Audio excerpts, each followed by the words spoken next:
That's Torrin Wells with When We Pray. 7:21 on this Friday morning. Good morning. Welcome to the WFRN Morning Show.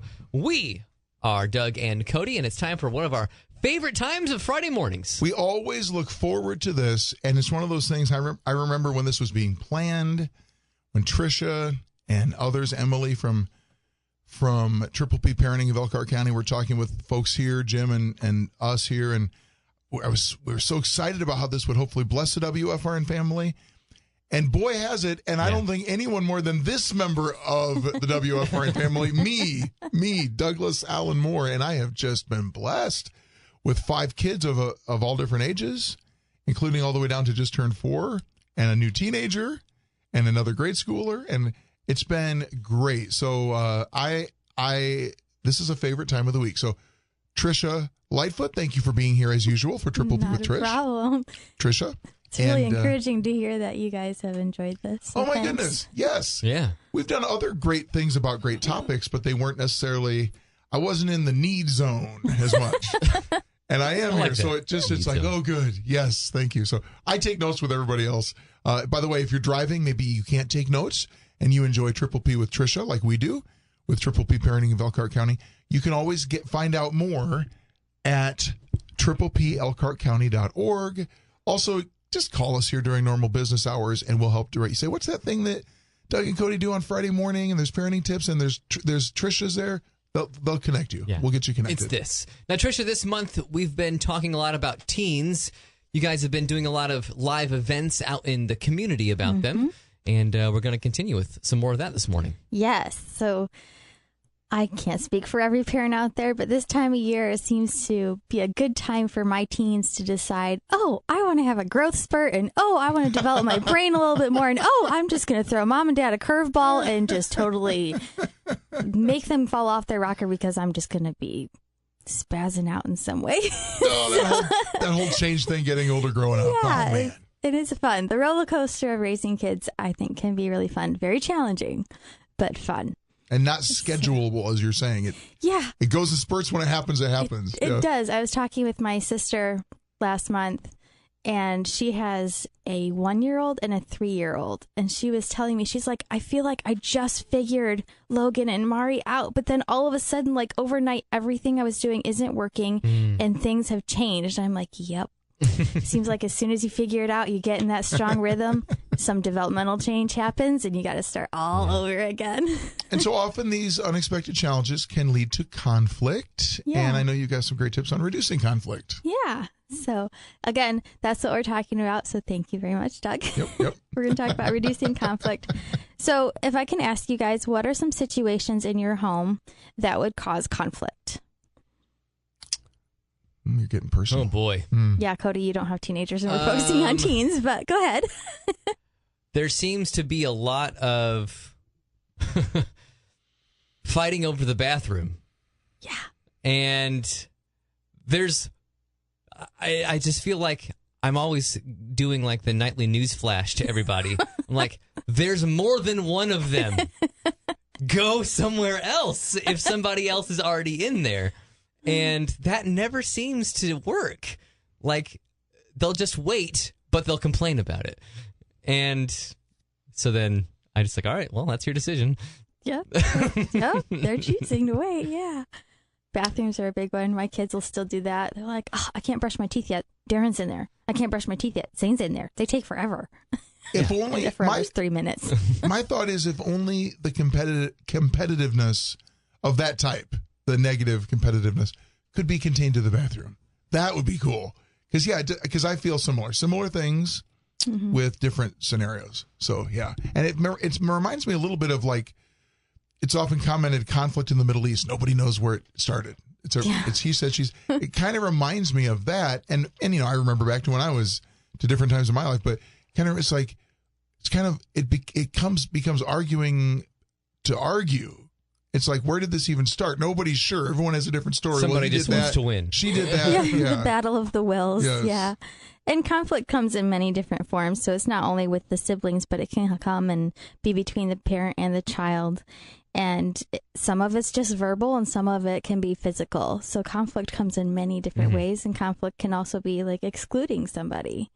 So, like, as you're Interesting thinking about what is conflict in my home, think about like an area that you would want to improve with your teenager. And hopefully today, this strategy will help you guys out for those of you who are listening. So one good way to reduce conflict, again, I start with this every week, begins with us. So setting a good example. So there's parents out there who don't want their kids to be mouthing off, lipping off, or disrespecting them when they're talking to the parent. Well, you need to self-examine yourself. How do you talk to your parents, even though you're an adult? How do you talk about grandma and grandpa when grandma and grandpa aren't in the room? How do you talk with other adults? How do you respond to challenging situations, maybe even when you're in the car driving? When something annoys us, when something frustrates us or irritates us, how do we react to that? Yeah. Okay. Our children are sponges, so they pick up more than we realize. They do not have square pants, but they are sponges. Oh, my word, SpongeBob. My goodness. So we start with a good example. Yeah. And then, be prepared to talk with your teen. And I would recommend finding the right time to talk with your teen, when they're not distracted, when they're not stressed, maybe when the other siblings, if it's between like sibling conflict, maybe when the other siblings aren't around, and try and just get them alone and spend time with them. And then ask them, like, what is the problem when this happens? Why is the bathroom a challenge? Like, how come you don't want to go to the other bathroom? That is a great question. So what's another question you would ask your kids about the bathroom? That's the one I ask. I say, why don't you just go to the other one? And I think the popular answer is that they're scared. So they're younger. They're 7 and 8. And they just don't like to be alone.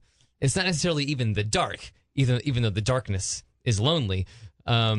Even though the lights are on in the house, like they don't want to go downstairs and be the only one down there. Got it. Yeah. And I'll say, but that's a thing for us too. Yeah, we're all up here. You're not totally alone, but that's apparently too alone. They need to be closer, so they'd rather wait, I guess. Well, that's great. It's their decision. I remember my son being like that. So yeah, makes sense to me. And then also the upstairs bathroom of choice is the one that I don't know. It's just a little bigger. Maybe they don't even like the literal space of the downstairs one. That could be the case and too. There's comfort in the familiar. Yeah, like even when we're downstairs, they'll always run upstairs to go to that bathroom. It's weird. That's interesting. That is interesting. What makes this bathroom so amazing I don't know. to Maybe you? we should have a more in-depth discussion about with the family about it. If only they had smartphones, it would count their stair flights when they're running up and down to go to the bathroom. That's funny. So yeah, ask your teen questions like why is this starting? Why is this happening? What's causing you to lash out at your little brother after school? Like let's find the spark that ignites this flame. Let's figure this out together. And then as they're sharing and dialoguing and trying to think through this, because maybe they haven't examined it, stay calm and listen and just allow them to talk freely.